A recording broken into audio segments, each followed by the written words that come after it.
And welcome to Freethought Forum, a program brought to you by the Atheist Society of Knoxville and the Rationalists of East Tennessee. I'm Sam Geltz. And I'm John Clark. We want you to know that if you don't believe in God, you are not alone. Right here in East Tennessee, you can find free-thinking atheists and agnostics. This is a show for them and for people committed to a life rooted in science and free from supernatural beliefs. Today's show topic is God Told Me To. Using God to justify your actions. Does God talk to you? We want you to call in and tell us about it. All right. But first, we want to tell you a little about the sponsors of our show. The Atheist Society of Knoxville frequently has a fun meetup at a bar or eatery. Tonight's meetup will be at Barley's in the Old City, starting around 5:30, about halfway through the show. Look for the silver jacketed copy of The God Delusion standing upright on the table. And as Matt Dillahunty at Atheist Experience says, everyone is welcome to our happy hour for food, drink, and conversation. But if you plan to preach, proselytize, provoke, or punch, please don't. The Rationalists of East Tennessee have several regular meetings. The first and third Sunday morning of each month are usually lectures with lively roundtable discussion. The second Sunday, we hold a book club discussion, and the fourth Sunday is usually a get-together we call a reflections meeting. This is a potluck at someone's home. Check out website for further details, times and locations. Later in the show, we'll give you our websites to visit for additional details, including times and locations. But now we'll move on to In the News. I suppose I'll start with Viking Ragnarok. Okay, looking forward to that. Some people know about Viking Ragnarok. It's been parodied in a lot of video games and whatnot. Movies. Maybe if you've seen the Thor series. Right, exactly. People should be up to this. You mentioned something interesting about Viking gods. They can die. Yeah, their gods are not immortal, and most of them do die during Ragnarok.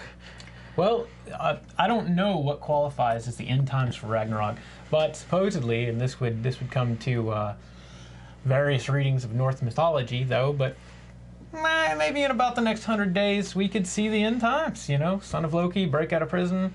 I don't know what else is going to happen, but... This is different from the Harold Camping variety in that we don't have a specific date and all that good stuff to have fun with, but we got giant sea serpents and giants. Giants, ice giants, frost giants, yeah. Flame giants. Thor is big in the movies right now, so this is perfect. In fact... You should know what's coming. Just that it is not so... specific a date and the details they don't appear to be displayed with any confidence, but we got more of a mixing telling me it's going to happen than we did for Harold Camping and some of the other of course the Norse gods were the Vikings, gods of choice. The Vikings were a warlike people, so that is basically what the end times is. Yeah, a giant battle. Well, it sounds like fun, and I'll move on to let's go to Bill Nye and Ken Ham's debate. Ken Ham invited Bill Nye to the Creation Science Museum in Kentucky. This was 2 weeks ago? Yeah, and on the show we've had, I think 2 weeks ago, it was Darwin Week at UT. The last show, Larry and Forrest devoted some of their time to maybe some of the questions that weren't asked then regarding evolution.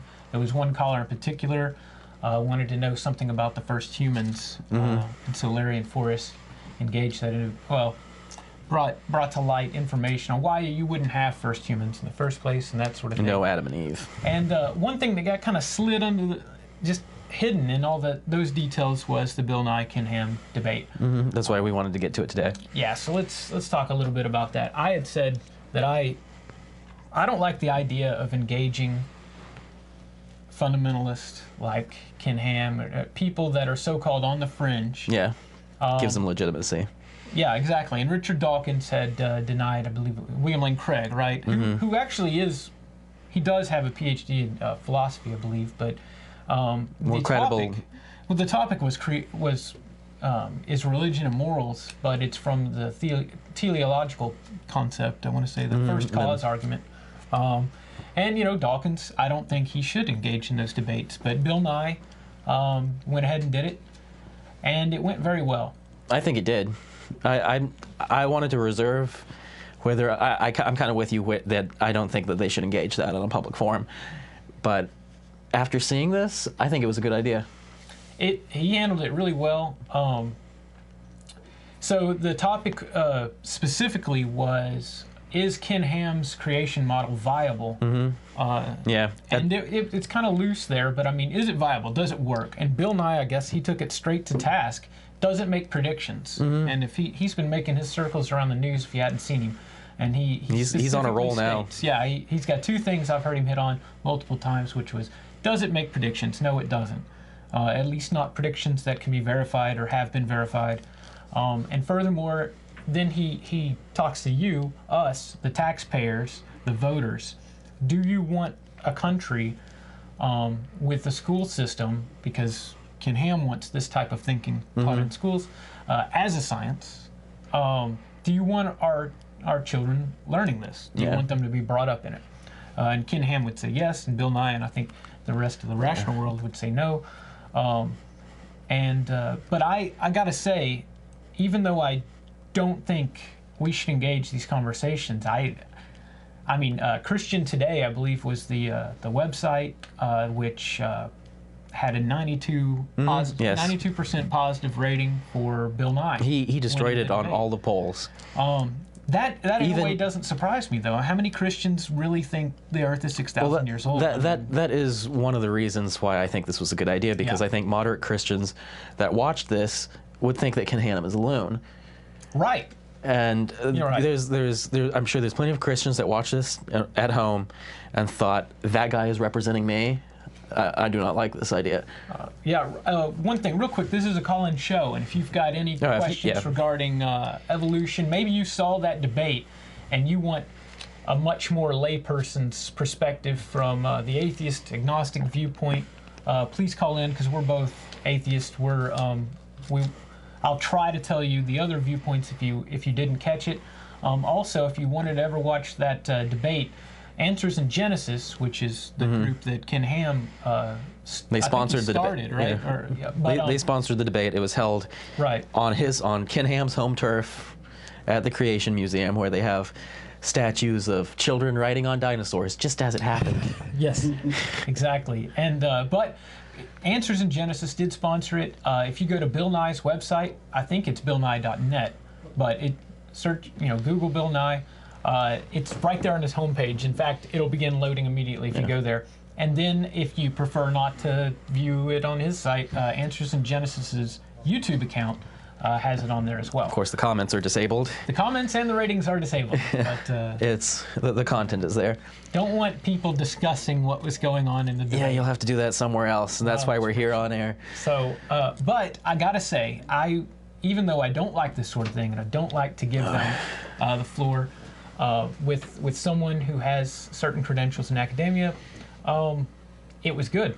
It was good overall. So we'll see if someone wants to talk about it. We'll get back to this in a minute.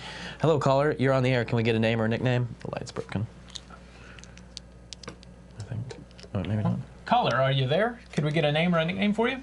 Oh, Canada. Oh, hello. Jeffrey from Southern Ontario here. How you guys? Oh, hello, Jeffrey. Hey, how you doing? Jeffrey. I'm doing quite well. One thing we should point out from this Ham and Nye debate is Ham did it for money. He really some. Well, yeah, but Nye, who was so famous, he brought in all the atheist organizations to look at it. They recorded it and they broadcast it for free. Yeah. So a whole lot of people can pick up this Ham and Nye debate for free on the internet and YouTube, and Ham did not make as much money as he thought he would. Isn't that good news? Well, he's trying to pay for his ARC project, right? Right.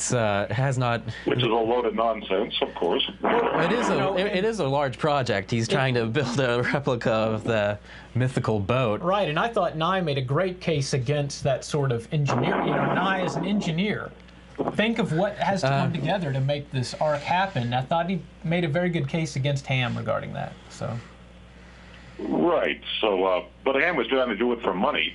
Yeah. And I disagree with for the same reason that Richard Dawkins and a lot of other people disagree with him. You're giving too much credibility to Ham. Mm-hmm. And Ham is a ham. I think you're right. I do want to point out that we're bringing this up, I thought that Ham's defense was pretty honest. I also thought that when pressed on an issue, where do you get your information from? Ham was completely honest about it. Said, I get it from the Bible. He was honest. And he I think this is where his criticism came from on from Pat, help me here. Robertson. Pat Robertson, yes. Oh, yeah. And, this is where you shouldn't have stepped in that territory. But you know what, I agree that I think it's ridiculous. He's being denounced by other Christians as well, like Pat honest. Robertson. And So. during the debate... Even Pat Robertson said this is asinine and ridiculous. Exactly, yeah. I mean... Yeah. Well, when you got the nut calling the other nut nuts. I know, and that's why you're onto something. And that's why I think this was a good idea, because it shows moderate Christians that there are people out there that do believe like this, and they don't want them being the representative of Christianity. Well, I mean, here's another thing is, and I don't know if you picked this up. Did you watch the debate, Jeffrey? I imagine. Right, it's Jeff Rick, and I saw the retake. Yeah. So, at various points throughout the debate, in Ham's defense of his belief, he stated that other Christians, when Bill Nye would say, well, lots of religious people still believe in evolution, and I think Ham responded. I like the way he responded. He said, "Well, I think they're still Christians. I think they're still here, part of God, part of all this, but something's wrong, according to Ham." And when he defended that, I think that's when he alienated the more liberal Christians. I think that's a good point. Right? Because he said, if you read the Bible, and this is funny because I think at this point I start to agree with Ham. I think this is where Dawkins would agree with Ham, in that when you read the Bible, when you understand what it is, some of these things do have to be true. Some of these things should not contradict each other or contradict science. And he's dishonest in a lot of ways, but he was honest here. He's honest with what he believes in, and one of the questions that was asked to both of them is, "What would it take to change your mind?" Bill Nye said evidence, and Ham said nothing. Nothing. He's stuck in his format there, and does nothing will change his mind. That makes him a narrow-minded idiot. Isn't that what a debate is for? Changing people's minds. Yeah, but I don't know about you, Jeffrey, but I got the idea that Ham was, I mean, for someone who believes what he believes, he stuck to it, and he did what I think some other people in his position debating that end of the argument. I thought he was honest in that regard, and didn't try to hide. He kept bringing it up over and over again. You could see the rage in Bill Nye's face. Well, I have this book. I have this book. And that left Ham into a corner. He backed himself into a corner and said, we have a book, and I can't argue anything else. And if there's anything that would change my mind, no, I can't say that because we got this book, and it won't let me say that. Right. And Christians watching this show are saying, wait a minute, that's not true. I'm tempted, every time I hear an argument, I'm tempted to defend a point I don't agree with. And right now I'm tempted to say that regarding the book and regarding... Ham would have said, because he differentiates between what he calls historical scientific perspective. I love the way that Bill Nye just completely went over that too. Right, and Nye explained that this is not a difference that exists, and Ham wants people to acknowledge that that when you study something that like a fossil, you weren't there. Well, he doesn't understand that that scientist. Hey, we weren't there for any of it. And I think Nye pointed it out, regarding the speed of light. I mean, I'm glad that you're out there and that you can still hear me, because there's still a time delay between what I'm doing up on the stage and what the audience sees. We aren't there for anything, and we don't trust who's there. We trust what we can at least verify between each other. Yeah, I guess he doesn't believe in forensic science either. Yeah, I think that's where Ken Ham and other non-scientific minds in that regard are confused. But I thought, he would say to that I know I have this belief which is completely biased. He was really nice, too, in the debate. Yeah. He was very careful not to insult that way of thinking. I think the closest he got was he called it magical. Yeah. So right, but do you agree that Nye pulled it off, but Hitchens could not come across that well? I agree. Yeah. Hitchens would come across that way. Hitchens is like Hitchens is like a knife. He's straight to the point. He gets there. I agree immediately. But Bill Nye is more of he's a public figure. More understandable. He got his points across, easy to understand by anybody, even religious people. He's a public figure too. I think that's important. Like he's on these like Dancing with the Stars shows, and he had a TV show. He is a celebrity. I mean, he's a science celebrity, so that's good. But we have to remember too that he's a celebrity first and a scientist second. That is, and Ham pointed that out too. But yeah, that's true. It's true. And you're the science guy. That's all there is to it. Yes, he promotes science. Yeah, and real science. This is where he and by the way, engineering is a science. I'm an engineer myself. Oh, right. Mm-hmm. And probably the most important science that's what Nye said. One of the important scientific positions to fill in the future. We need engineers making stuff. It's not so much we're going to have people discovering all cool stuff, but we need engineers making stuff and making it happen in the world rather than on paper or modeled somewhere. So, no, we have to take it off the paper and make it real. Yeah. That's the difference between an engineer and a philosopher. Yes. We have to make it real. That's what I'm saying. Something tangible. It's like, also on that point, at the beginning of the debate, Ham brought up, I have these like 3 scientists who don't believe in evolution that did something. Right, so he showed the video. He showed the video as if, well, that's it. Case closed. I have 3. Guess what? Reality has 10,000. Yeah.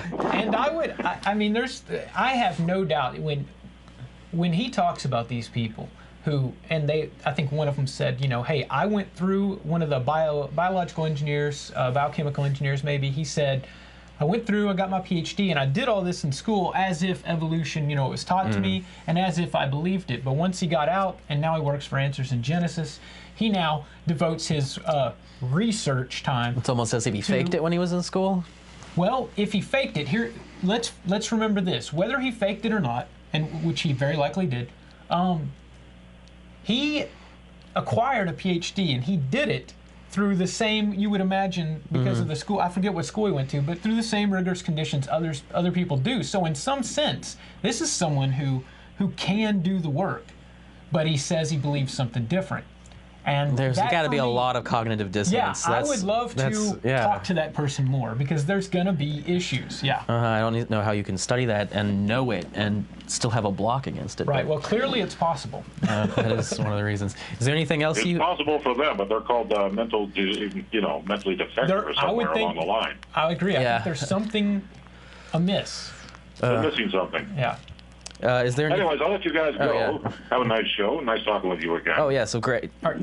Thanks, Jeffrey. All right, talk to you later then. Bye. Bye. All right, phones are open again if you want to call in.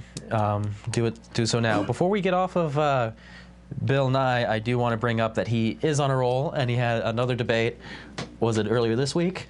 Yeah, I think so. This one makes me... He had a debate with Marsha Blackburn, one of our Tennessee representatives, on climate change, and that's something that we need to pay attention to, living in this state, because this is her opinion is that climate change is false. Right. And one of the points that she was trying to make is this cold weather we had, because we've had a few cold snaps. Obviously, global warming is not happening.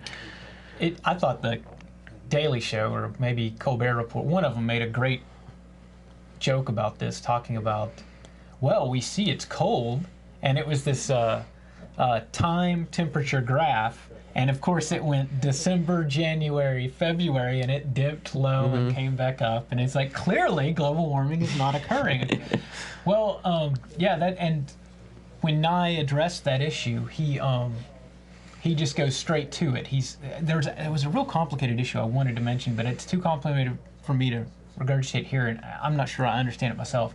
But she threw out statistics that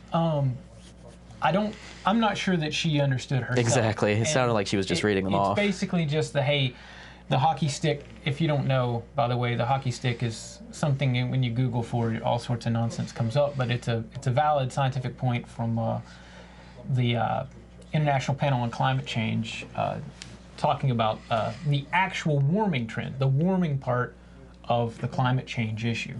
But the thing is that when it warms, and I think now we're thinking that the one of the jet streams that crosses the North America, I can't think of that area, but it's being kind of disrupted and actually maybe even broken in half for a little bit. What happens is colder air gets to go to places that it hadn't been before, like Florida and the southeastern United States and whatnot. And you get all this crazy weather. And so in other words, when you say crazy weather, therefore no global warming, the argument doesn't really stand up to the scrutiny. So. I think they're mostly just trying to save money and hoping that they don't have to change. It does sound like a systems. Political. It's getting tied to a political It is side, political. Let's take a call. Maybe we can continue this. Hello, caller. You're on the air now. Can we get a name or a nickname? Sure. It's The Infidel. The Infidel? Yes. Oh, okay. Hello, The Infidel. What do you have for us? What do you want to talk about? Actually, I just wanted to comment on something that previous caller said, which is engineers are scientists too. I completely disagree with that. Okay. Because you actually see a lot of engineers that are actually very religious. And the reason is you can be a very good engineer, and all what you need to do is basically you don't look at the big picture. You don't need to do investigation. You're basically trying to play your small part in a bigger team. I agree with you, and I kind of wanted to say it to Jeffrick, and I forgot, but I want to see if you agree with me, if I regurgitate it back to you and you still agree.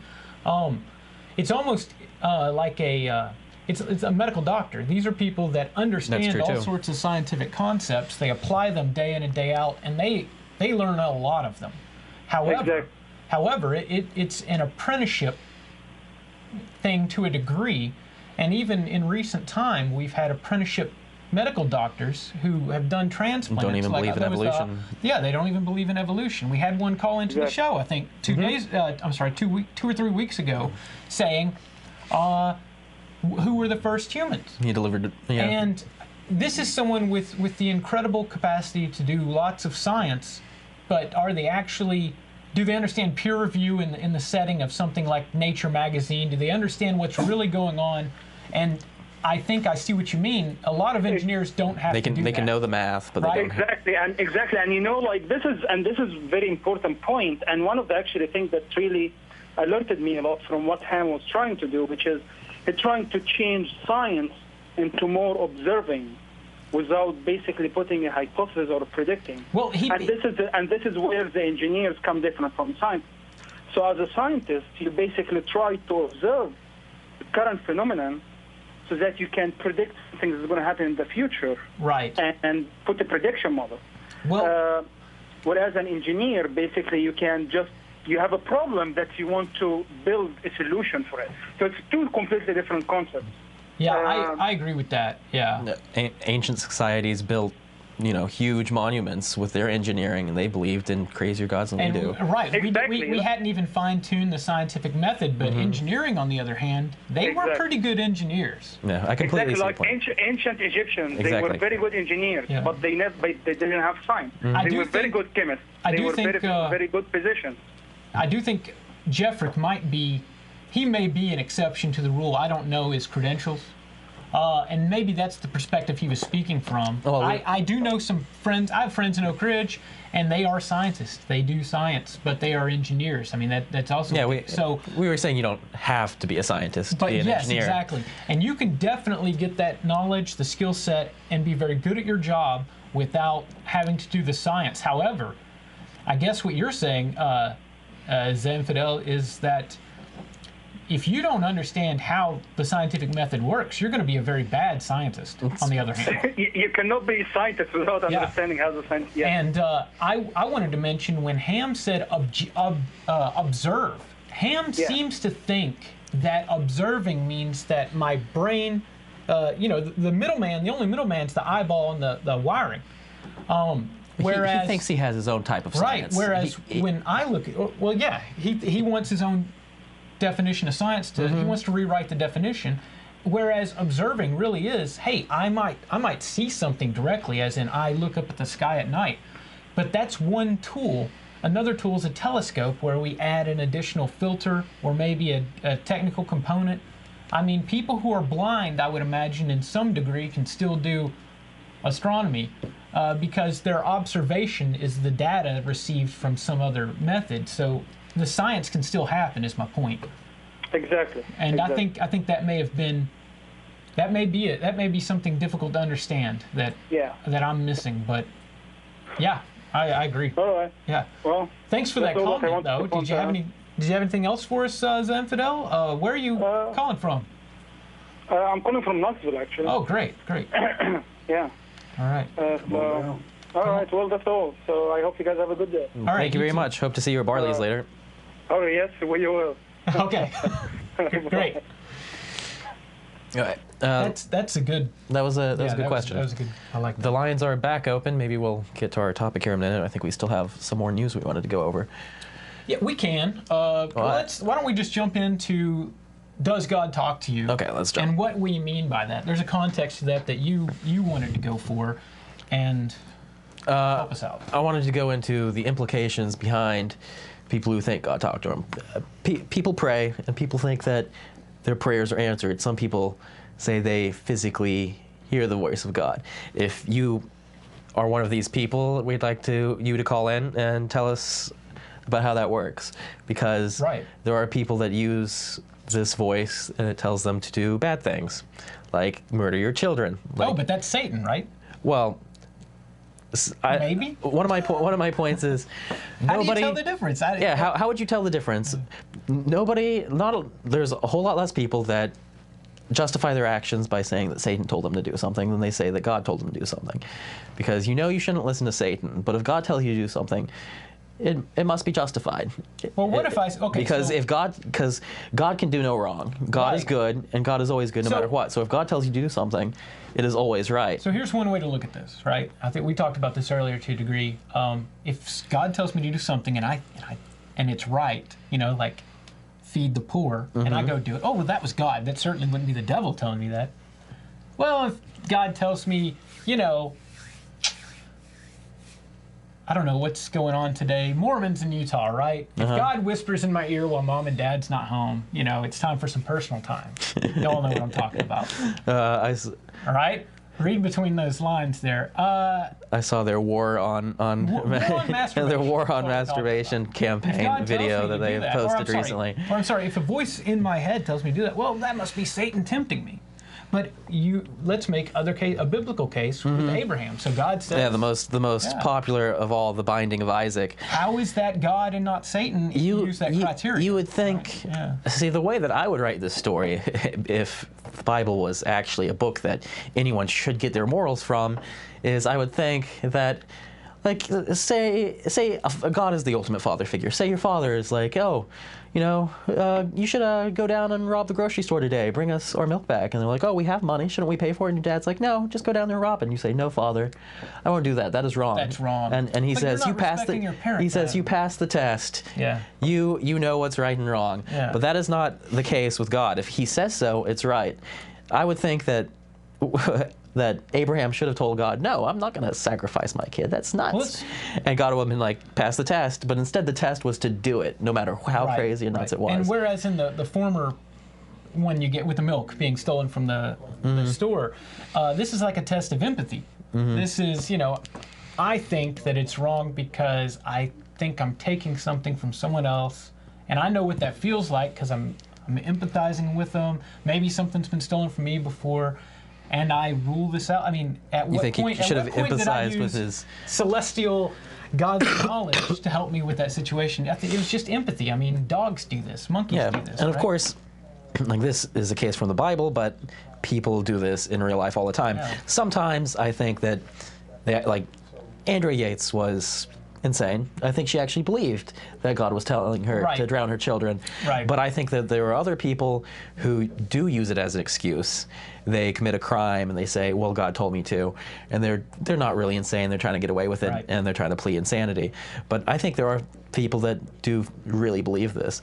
Now, the point that you were saying earlier about somebody starting or feeding the hungry because God told them to. Right. No one's going to give that guy a second look. They might even show that on the news tonight.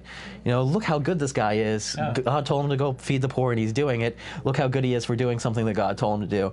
But if somebody does something bad in the name of God, oh, well, they must be crazy. That couldn't have possibly been God. It sounds to me like we just can't know what's going on. Almost. But we got a caller. We'll go to the call. Hello, caller. Welcome to Freethought Forum. Can we get a name or a nickname? Michael. Michael. What do you have for us, Michael? I was just going to ask you a question. God talks to me, and praise God he does. He talks to you not in an audible voice, my friend. He speaks to you impressing things upon your heart. Right. But you've got to know him first.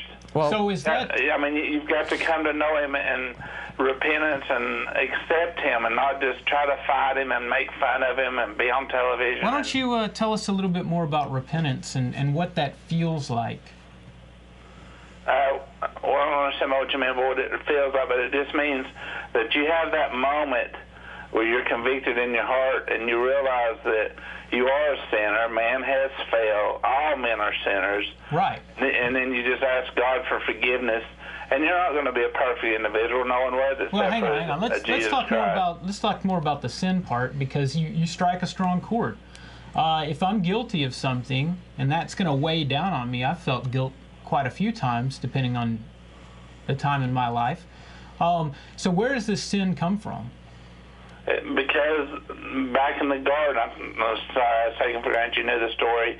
About back in the garden, man fell because God told Adam and Eve that they could eat from any tree that they wanted. Right. Well, we don't. They couldn't even. Well, we don't believe in this story. Right. I do want to get to that, but I'm interested in you, Michael, because I believe you. I believe what you're telling me, that you believe it, and I don't know if there's a way for me to tell you that I understand what you're saying, but I want to go through the steps here, and if we're condemned, right? If we're condemned by sin of an ancestor, Adam and Eve, who defied God in the Garden of Eden, and the only way to save us is how, Michael? Is by confessing that, being convicted, knowing that you are a sinner, and coming to God and say, right. I believe that you sent your son Jesus, and I believe that he lived a perfect life, and he was the only sinless one, so he could be the ultimate sacrifice. Right, he was a scapegoat, essentially. I mean, he wasn't a scapegoat. He hung, bled, and died because he knew you. He knew you. Well, right, but that's what we did with scapegoats in the Old Testament. You put your sin on something else, and they take it. He was a sacrifice. He was a blood sacrifice, and in the sense, the perfect blood sacrifice. And that was the only thing that could that could assist us, because we can't do it on our own. But right? But we still obviously have sin now, so. Well, right, but we're not perfect. But God was perfect, and Jesus is perfect. And if you believe in Him, He died for our sins. Michael's telling us we still have this sins. is how you fix it. Michael. Yeah. This is a criticism, not making fun. All right, I know you. I'm fine, brother. Okay. You can say what you want to say. That just sounds ridiculous to me. It may sound ridiculous because you're still walking in darkness. You haven't accepted that. How do I get out? I want to ask him. I want to ask him something that's Sam's got that's on. Okay, you said earlier that God doesn't tell you it so much in a voice. You told him He tells you it. I forgot how you put it. It's not in an audible voice such as you or I are speaking right now. Yeah. But once you come to know Him, it's an impression upon your heart. Okay, and so He searches your heart, and you know Him. So he moves you to do an action, to make action. He impresses upon you what's right and what's wrong. However, He still gives you the free will to choose. Okay. Like I know that I'm not to go rob a store tonight. But what if he? But what if you? Better to go feed the hungry. But what if you had an impression, like in the Bible? Are you familiar with the story of Isaac, where? Well, He offered His son. I was going to explain that to you. Give that God did not allow him to kill his son, but what he did was he was brought willing him up to do to it. the point to see if he was faithful enough, if he was going to do what God told him. When God saw that he was going to go through with it, God stopped it. And the death didn't occur. Okay. Well, let's say this then. Say you get that feeling and God is telling you to, nothing as extreme as killing someone. God tells you to go down to the local grocery store and steal something for him. And you really feel like God is the one telling you to do it. And you go down there and you're going to steal it. You maybe even take it and maybe even hide it in your pocket. But by the time that you get to the door to leave with it, you're stopped by an angel and he tells you, you almost stole that because God wanted you to. But you passed the test. You can put it back. You don't have to actually steal it. But you had the intention to do it. Do you think it's good just because you were led into doing that? Well, that situation has never happened, but I don't believe it would. God's not. But God did do this. I just used the exact same situation that God did with Isaac, except I replaced Isaac with like a thing of I'm just saying that it's not documented. That's never happened to me. I mean, God can still do miracles, right? We're talking about a hypothetical. Yeah. This is a hypothetical. I'm saying if you said that God shows you what is right and what is wrong, but I think that those morals are coming from yourself. And I think that if you had a feeling and God told you to do something bad, you can make a moral decision based on what you know and not take a word from that. Like, you know that stealing is wrong. You know that murder is wrong, and even why is it wrong if there's no God, and where are you getting your morals? Hang on, Michael, you're saying that if without a God that you wouldn't have morals? I'm not saying that you wouldn't have them. I'm just saying, well, where do you get them from? Empathy. Society. We have to live together too. We have to be empathetic to have a society. Let's go older than society. I mean, we've documented many times that animals feel empathy. We know that we have a primal portion of our brain now controlled a little bit by our frontal lobe here, and we make decisions based on what we think others might do or feel. And empathy seems to be a pretty good source of these morals, or at least assistance for the morals. And I don't think we need God or something to tell us what is right from wrong. Like you say, you have a sense of right from wrong, and I don't think that comes from God. Because some people use God to justify things that are bad, and just because God says that it is good does not necessarily mean that it is good. All right, well, I mean, of course you understand that both of us, we don't actually believe in... I mean, we already know you're talking about the Christian God, or at least the God of Abraham and whatnot. And yeah. So we don't actually believe in that.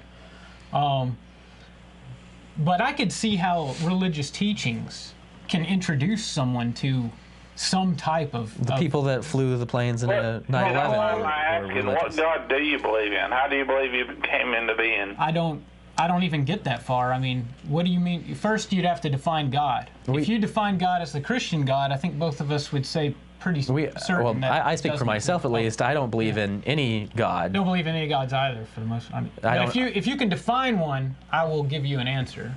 Well, how? Okay, let me ask you. How do you think you came into being? Who? Or man in general. Man is just one of the steps along an evolutionary line. This is what we were talking about earlier in the show in the past few weeks, and kind of what Bill Nye had been debating with Kent Ham earlier too. It's just not a viable way to look at the world that God created things in 6 days. It seems, Jim, I don't want to argue with you. It seems you're set in your beliefs, and I'm definitely set in mine. Let me ask you one personal question, if you don't mind. You may have said it earlier. Do you mind if I just get your first names? I'm Sam. Yeah. This is Sam, and I'm John. And yeah. Sam and John. And for what it's worth, my friend, I'll pray for you that before it's too late that you'll come into the light and understand. But we appreciate thank you for the sentiment, but it's kind of futile. I just wanted to add that there's only, I mean, if I had evidence, if you gave me evidence of any of this stuff, I would almost be forced to change my mind and believe what you're saying. What you're saying, you're wanting the creator of the world to give you evidence. I used to demand the creator of the world just spell out. He's giving you evidence. I think that if the world was actually created by a deity, it would look very different from the way that it does now. If creationism was true and things just popped into being, it would look like that. Right. Our organs would not look like they had evolved and have little pieces that don't work anymore in it. It would all be a perfect machine, which we are certainly not. And Sam's making a pretty good case here. The world would look completely different if something just popped us here. It was perfect in the beginning, but then sin entered into the world. That's why. Right now, it's a sin-sick world, and I have wisdom teeth because of sin. In your case, God give us that free will, so we can choose. We can choose if we want to believe in Him and follow Him, or if we want to get on television and laugh about it. And this is a very serious matter, Michael. So let me just end hang on, no. No. This is a very serious matter. I'd appreciate if you didn't just simply call us, two people up here mocking these things. We're making strong criticisms here. Okay, I understand you're mocking Christianity. I'm criticizing Christianity. And it's not even just Christianity. I'm talking about other religions as well. I'm talking about cults. I'm talking about Islam. I'm not singling out Christianity. And I don't want you to feel like I am. Christianity is a dominant force in America and where we live, where we both grew up. And so that's the one by which, heck, I would have called myself a Christian for many years. So this is something to me that's like personal. Scientology, Mormonism. This is a criticism against all religions. I am criticizing people calling a divine authority that is questionable to exist. I just want to end with one thing, if you don't mind. All right, and then we got to move on. We're all going to stand before God one day, and it just saddens my heart greatly that I'm unable to convince you of my point of views, because you can decide yourself. Saddens my heart more than you ever know. Almost brings tears to my eyes. But one day when you stand before God, you'll know that you were given the chance and told the story, and you can do with that what you would like. And God bless you both, and I'm praying for you. All right, thanks a lot. And if I, So this is the follow-up. If I was presented in front of God, I think I would have to ask him why the charades, right? So now why the smoke and mirrors, why the 1,000-year-old books. The end of that discussion, and it's a serious conversation for the most part, but the end of that discussion resulted in Pascal's wager, which is where, you're going to be in front of God in the end. What do you say? As if to say that. What if I was in front of the other God at the end? I think if he was a just God, he would say, you used your brain. Yeah. You looked at the world in front of you, and I didn't give you any proof, and it wasn't there. I was hiding all along. We've got the story of, I think for Michael, we've got the story of Doubting Thomas, which addresses this issue. And Thomas seemed to me one of the most rational people in the book. And heck, there's new, I don't specifically know, I don't think it's the Dead Sea Scrolls, but there's new evidence that Thomas was considered one of the best disciples of Jesus, but I'm talking about a totally different Jesus than what most people would be discussing. But most preachers don't like you to ask questions. And Michael gave us an opportunity to get to the point, to a degree of the show, that if God tells you these things, then I think he was saying that you're magically going to know that it's God, number one, and that if it came from God, then it was good, and if it didn't come from God, then where do you get it from, and why do it in the first place? He didn't really answer my question either on if God tells you to do something that's bad. He just kind of said God wouldn't do that. Right. God wouldn't tell me to do something that's bad because it's God, even though there are instances where God obviously does this in the Bible. I can see this being bad. Is it like one of my main points that I want the Christians out there to ask themselves is it good because God tells you that it's good? Or is it good for goodness sake? Or is it good? Yeah. Yeah, kind of. I think that's one of the most important questions, because I think that with a lot of Christians that believe in that gay people are sinful or whatever, it's really their own prejudice that is there. God is a reflection of your own morals and your own mind, and as we say, it's funny how God seems to hate the same people you do. It's a way to justify it. Exactly. And so how do you tell the difference? And maybe this next caller can tell us. Hello, caller. This is Freethought Forum. Could we have a name or nickname for you? Jimmy. Hey, Jimmy. What do you got for us? I was wondering, I was watching our program, and I was saying the guys talk to you, Yes. Well, I was wondering, you know, everybody got their own belief and things about what they pick up in the world. So I was wondering,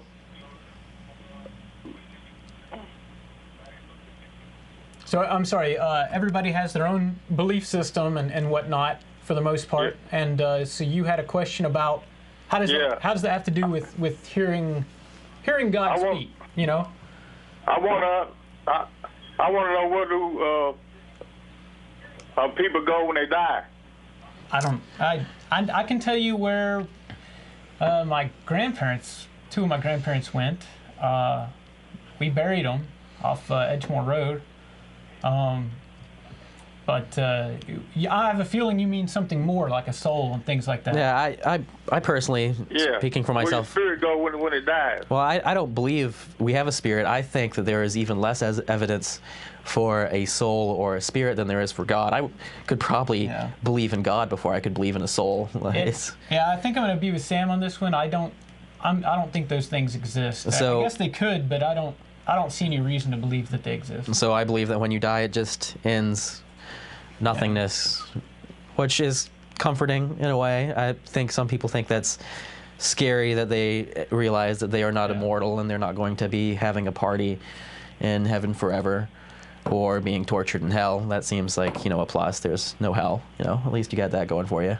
Did you maybe have a follow-up question for that? Do I have a follow-up question for that? Yeah. Because you're asking us where.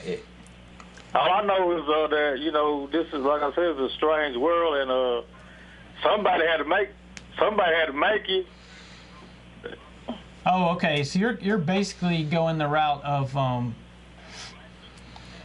it had to come from somewhere, and then on top of that, you're invoking a designer, and I think what you would probably mean is a god, right? Right. Okay. I don't know the answer to your question. I can start going back, as with we've kind of done it before. Mom and Dad got together, and here I am. But before that, we had species evolve, and before that, at some point there were single-celled life forms, and before that, probably it was bits and pieces of cells and DNA, RNA. There's almost no way that we can ultimately know exactly what the first thing was. Well, I don't know that either. I just don't know. I don't know the answer to your question. As of right now, so y'all don't believe in ghosts? In ghosts? No. I don't believe in spirits. I know people. Believe in spirits? I know people who are atheists and don't believe in souls that believe in ghosts. They explain it in different ways, as like with parallel universe theories and such. So I don't think you need to be an atheist or need to believe in souls to believe in ghosts. But me personally, no, I don't believe in ghosts or spirits. Don't believe in Adam and Eve? No, I definitely don't believe in Adam and Eve. That's really hard for me to buy. That one is something. In fact, it's not just that I don't believe in Adam and Eve, but I'm almost certain that is a myth, and I could explain that would be a huge bottleneck in the incestual genes would have eradicated us by now. Yeah. How did different races got in the world in? Well, there's actually not. You mean of humans? Yeah. How did the different races of humans get in the world, like black? By the region that they lived in. Hang on. It's really not different races. It's really just a change in pigment of the skin. We're really not too different from each other. Right. Jimmy, when you're talking about humans and how similar we are in structure regarding species, we are all the same race. The evidence for races is just not there. We have more in common. I have more in common with you and with people on the other side of the globe than any two chimpanzees on opposite ends of the same forest.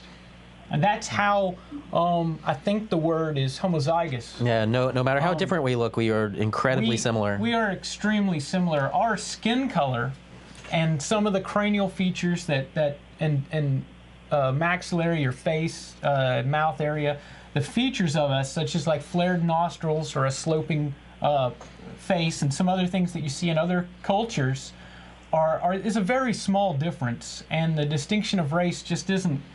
it's not necessary anymore. It sometimes in medicine it matters, like African Americans and sickle cell anemia, and other various issues you may have in the medical field there. But these are very small differences. We're all the same race. We're all the same race, but different colors. Right. Very small difference. And in fact, here in America, we know that during the time period that we had slaves, right up to Reconstruction, we know that something on the ground of like 25% of Southerners had mixed DNA between what we would call Africans and Americans at the time, or colonists even. And if you demographically selected them on skin color, it would not be the same rate. I mean, look today. I don't know offhand what the population of African American percentage is, but it's not 25%. And but yet we have that in our genes. So skin color just simply, it's easy to change, easy to get passed on and to hide and all that other stuff. It's just not that important anymore. We need to get rid of it. It needs to be about human rights and everybody. So as far as where they came from, I mean, when you need a darker skin color, when you're exposed to sunlight quite a bit, when you have melanin in your skin and reactions that occur there, and that's just going to come from your environment over the years. Well, over generations. Well, for me, right, it'd make me tan. I tan very easy. Sam here's quite a bit paler than me, and then other people are tan no matter what they do. Yeah.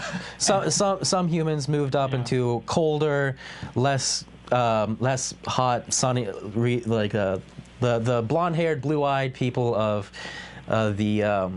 like Swiss, Germany. They come from cold weather. Yeah, they come from cold weather, mountains. They don't need the pigment in their skin to. But regarding, I mean, I don't think there was a Tower of Babel. I don't think there was a great sundering of that tower, and I don't think that that's how people spread out across the globe. Is basically what I'm saying there. I mean, I think there are other rational reasons for it. Language itself has an evolutionary tree that you can follow that is very similar to selection mechanisms of Darwinian natural selection. Well, not Darwinian, but natural selection. Did that answer your question? So y'all believe in the Big Bang? Yeah, the theory that the universe was once a singularity and now something like it. Yeah, we do.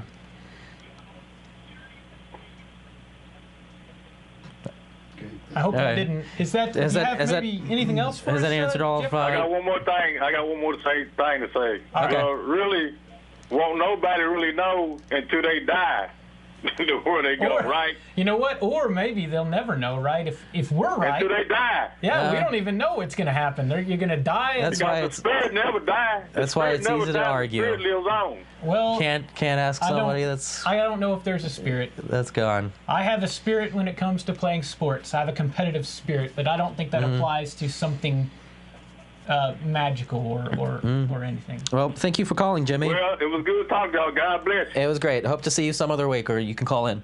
Yeah, thanks, Jimmy. Bye. Okay. We totally blurred through the middle of the program, so sorry, there won't be a mid-program. There won't be a mid-program break, but we can talk about our sponsors real quick. We do want to mention that, For a call. Yeah, we can fit in one more call in before the end of the show. We're down to our last 5 minutes. I think I just heard it ring now. So, but right now, it's getting on, and just so you know, we'll cover it there towards the end. Jimmy seemed to, he's asking the right questions when it comes to. Yes. I think he was genuinely trying to understand the portion of it. So, but it sounded to me like he maybe, and others like him around the area, haven't even had a chance to explore the idea of a universe with no God and that sort of thing. It can be hard for some people to get that around their head. If you grew up in that, it's going to be difficult to. It is a very different change in worldviews. What is the quote that Neil deGrasse Tyson says? The world looks very different when you are scientifically literate. Yeah. The world looks very different. I mean, I can't believe that. Like, I always try to tell people that I talk to about religion, we both, whether one of us is right or one of us is wrong, we both live in the same world. We both deal with the same things. We both see the same things. Ken Ham said that during the debate. Yeah. But he made that one distinction. But you weren't there in the past. And But there are fossils, there are relics that come to our time, and so yeah, basically we all do. We have the same input. We have the same evidence in front of us. This is how people are. And through a scientific lens, you can at least discriminate which ones of those would make it to our filter and which won't. Let's get to our last caller. Hello, caller. You're going to have to make it kind of quick. We're down to our last few minutes, but we can answer something. That is fine. I've never seen your program before, and I've put the volume all the way down to nothing. Oh, there you go. Yeah.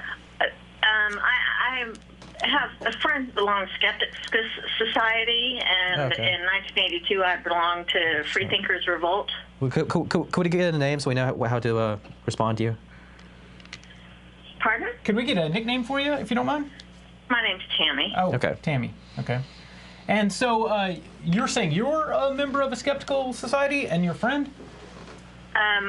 I was a member of Freethinkers Revolt, and a good friend from high school is in the Skeptic Society there in Southern California, and actually has done a lot of work for them. Well, what caught your ear or your eye, and how'd you call in today? Just the catchline, atheism, does God talk to you? Yes, that was our topic for the show today. I guess when you say it that way, yeah. What's your question about it, if you don't mind? Well, I really don't have a question. I have more of a statement. I feel that, yes, capital G-O-D does talk to me, and I'm a believer now. But I also put 2 daughters through King's Academy in Seymour, Tennessee, and I understand what you're saying about primordial ooze and evolution and the whole thing conflicting with the Bible and, Adam and Eve and all of that. But I also do not believe that when you die, that's it. Right, but I guess the difference, well, I don't know the difference because I don't know yet, but would you mind letting us know what curves you in that direction? Yeah, you said you were part of the skeptics organizations. Yeah. Does that mean that you didn't believe in God at a time and then you moved into it? We're kind of running out of time here. I would like you to call in at some other... I understand. Well, that's probably not going to happen. I'm probably going to have to work. But my moving in the direction of belief is just there are things that you cannot explain by chance or anything else. And my brother is a Satanist, and my daughter is an atheist. And they're miserable, unhappy people. Well, you've got quite a variety, it sounds like, that are close to you. I would say this. I would say that in lieu of the space that occupies my mind that says, I don't know, I don't substitute anything in that pocket. The answer is still, I don't know. Is it still wonderful and awesome? I think so. But my question for you is, why in that pocket of I don't know do you put something rather than I don't know? I think you're going to have to call back another week because we're running down to our last... We are down to... the show's almost over. And that's fine. You terminate the call or whatever you need to do, but I can say I'm a medical assistant. I've taken care of hospice patients, including my parents. Right. And there is something in the end. There is something in the end. All right. Okay. I hope you call in another week earlier in the show so we can really get into this. Please call in again. We'd love to go over that when we have more time. Yeah. Hope you watch some other time. All right. Take care. Bye. Thank you. Bye. All right. All right. Let's get to the closing. It's time for wrapping things up. Get out your pen and paper. This has been Freethought Forum, a program brought to you by the Atheist Society of Knoxville and the Rationalists of East Tennessee. I'm Sam. I am John Clark. Please send us feedback. Leave us voicemail at 865-272-9060 or email us at freethoughtforum@yahoo.com. You can see this show Tuesdays from 5 to 6. We are also broadcast on CTV, 2100 Greenwich Mean Time. We would like to thank our viewers and send our thanks to, well, Sam's here today, but Larry's operating the hardware. And Jonas for the phone's technical support, and the staff at CTV Knox, and to all of our callers, Jeffrey, Zainfidel, Michael, Jimmy, and Tammy. I hope that more people call in later or next week. Nuns are the fastest growing religious group in America. Right here in East Tennessee, the Atheist Society of Knoxville and the Rationalists of East Tennessee are places you can find fellowship and fun. You are not alone. Thanks again.